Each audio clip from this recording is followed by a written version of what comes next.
Bismillahirrahmanirrahim. Assalamualaikum warahmatullahi wabarakatuh. Alhamdulillahirabbil alamin. Alhamdulillahilladzi a'tana lisana bi afsahil kalam. Asyhadu an la ilaha illallah wahdahu la syarikalah wa asyhadu anna Muhammadan abduhu wa rasuluh.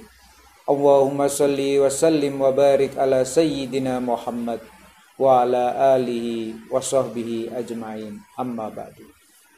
Ma'asyiral muslimin, pemirsa An-Namirah Media yang dirahmati Allah. Pertama, marilah kita senantiasa tasyakkur ilallah atas semua nikmat, rahmat, hidayah, ma'unah yang telah Allah berikan kepada kita. Mudah-mudahan dengan semakin banyak kita bertasyakur kepada Allah, Allah akan menambah nikmat yang telah Allah berikan kepada kita.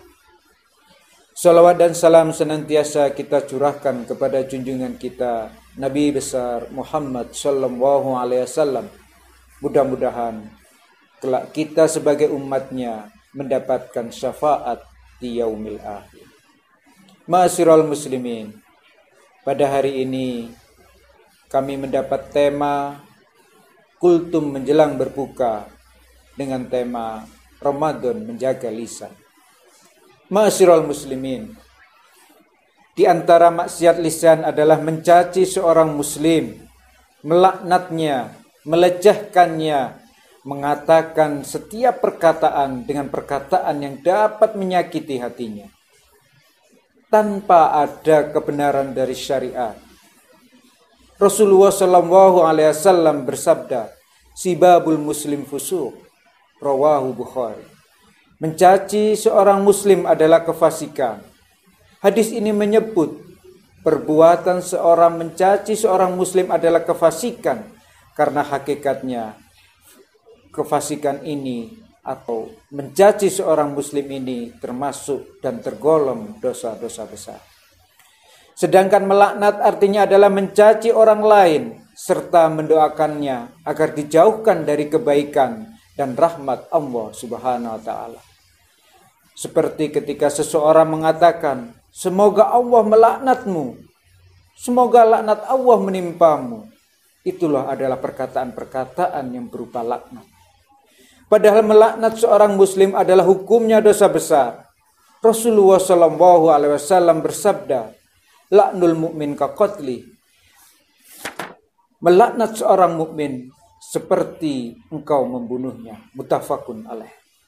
Mencaci dan melaknat saudara sesama muslim bukanlah sifat seorang mukmin yang sempurna imannya. Sebagaimana Rasulullah sallallahu alaihi wasallam bersabda dalam sebuah hadis yang diriwayatkan Imam Ahmad dan Tirmizi, seorang mukmin yang sempurna imannya bukanlah seorang pencaci, bukanlah seorang pelaknat, bukan pula seorang yang berkata keji dan kotor. Dalam hadis yang lain yang diriwayatkan Imam Bukhari, Rasulullah sallallahu alaihi wasallam juga bersabda dengan tegas, beliau mengatakan, "Sesungguhnya termasuk manusia yang paling buruk adalah seseorang yang ditinggalkan orang lain karena takut akan perkataan keji dan perkataan kotornya." Sebaliknya mukmin yang baik adalah seorang mukmin yang orang lain selamat dari gangguan lidah dan tangannya. Rasulullah sallallahu alaihi wasallam bersabda, "Al-muslimu man salimal muslim min lisani wa biyadi." Muttafaqun alaih. Muslim yang sempurna imannya adalah seseorang yang muslim lainnya selamat dari gangguan lidah dan gangguan tangannya. Oleh karena itu, marilah kita jaga lidah kita. Jangan sampai lidah kita menjadi sumber bencana bagi diri kita sendiri maupun orang lain. Lidah bisa menjadi bencana bagi diri sendiri karena jika kita tidak hati-hati, ucapan-ucapan yang haram, ucapan yang mengandung dosa akan meluncur dari lidah kita. Imam Ghazali menuturkan, lidah adalah nikmat yang agung. Bentuknya kecil, tapi akibatnya yang ditimbulkan adalah sangat besar. Dengan sebab lidah seorang anak bisa bertengkar dengan kedua orang tuanya. Dengan sebab lidah bisa terjadi perceraian antara suami dan istri. Dengan sebab lidah, kerusuhan dan huru-hara dapat meletus di mana-mana dan bahkan meluas kemana-mana. Dengan sebab lidah, seseorang bisa membunuh teman, tetangga, bahkan kerabat atau saudaranya. Dengan sebab lidah bisa saja terjadi kekacauan yang memporak-porandakan seluruh penjuru negeri. Dan dengan sebab lidah bisa menjadi kita akan kehilangan sesuatu yang sangat berharga bagi keutuhan sebuah negara, yakni persatuan dan kesatuan. Sangat benar apa yang disabdakan baginda Rasulullah SAW. Man kana yu'minu billahi wal yaumil akhir falyakul khairan aw liyasmut. Barang siapa yang beriman kepada Allah dan hari akhir, hendaklah ia berkata yang baik atau dia diam. Dalam sebuah peribahasa yang kita pernah dengar, terlongsong perahu bolehlah balik, terlongsong cakap tak boleh balik. Artinya, perkataan yang tajam kerap kali menjadikan celaka diri dan dia tidak akan dapat ditarik kembali. Sebab itu jika orang hendak berucap, hendaklah dipikirkanlah dahulu. Sangat penting bagi kita untuk berpikir sebelum berucap, sebelum berkomentar. Jika baik dan bermanfaat, kita katakan atau kita tulis. Jika tidak ada manfaatnya, atau bahkan berpotensi menimbulkan keburukan, kekacauan, kesalahpahaman, maka akan lebih baik kita diam. Jika ada manfaat di satu sisi, namun ada pula mudaratnya di sisi yang lain, maka kita lebih baik mengikuti prinsip mencegah mafsadah lebih didahulukan daripada menarik maslahah. Sharinglah sebelum sharing. Tidak setiap yang terpikir kita ucapkan. Tidak setiap kejadian kita komentari.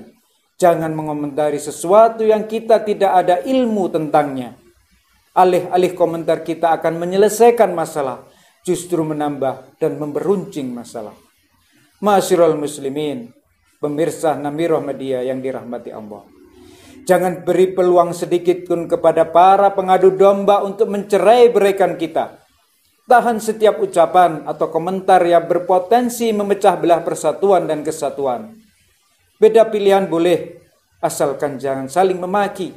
Beda pendapat boleh, asalkan jangan saling membenci.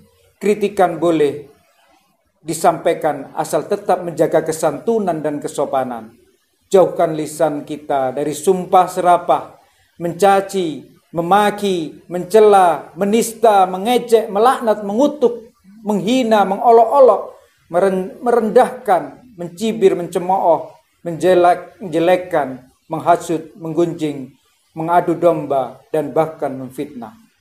Ingat setiap apa yang kita lakukan, setiap apa yang kita ucapkan, pasti akan kita pertanggungjawabkan di hari akhirat nanti. Sebagaimana firman Allah dalam surat An-Nur ayat 24, di mana pada hari ketika lidah, tangan, kaki mereka menjadi saksi atas mereka terhadap apa yang telah mereka kerjakan. Ma'asyiral muslimin, di bulan yang mulia ini, di bulan Ramadan, marilah kita menjaga lisan kita, menjaga perkataan-perkataan kita.